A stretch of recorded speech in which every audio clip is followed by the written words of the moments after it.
with God's strength.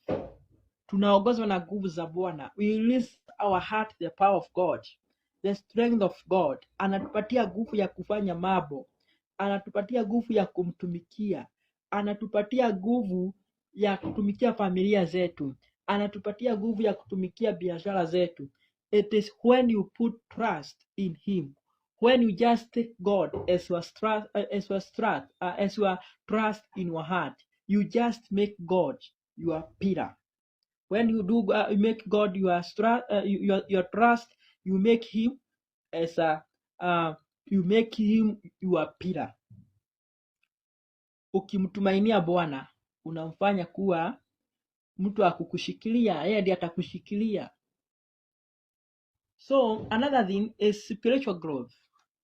Spiritual growth, it is where we read the word of God and we know how to walk and follow the steps of Jesus Christ kupitia confessing dhambi zetu na kutafuta how we can get or how we can walk in his presence,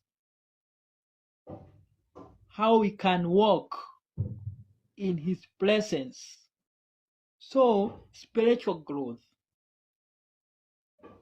kwa sababu kupitia spiritual growth ni ile unasoma neno, na ukisoma neno ndio tumejua Mungu wetu is a strong pillar. Huwezi jua hivyo kama hujasoma neno.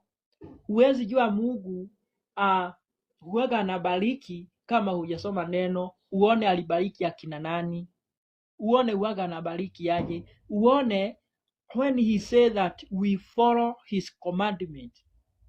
Ni lazima usome neno ndio ujue commandments za Mungu ni gani. Lakini ukikaa hivyo huwezi jua, huwezi tabua commandments za Mungu.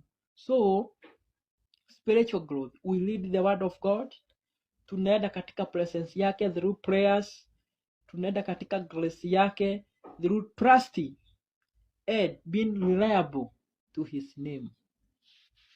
Another thing is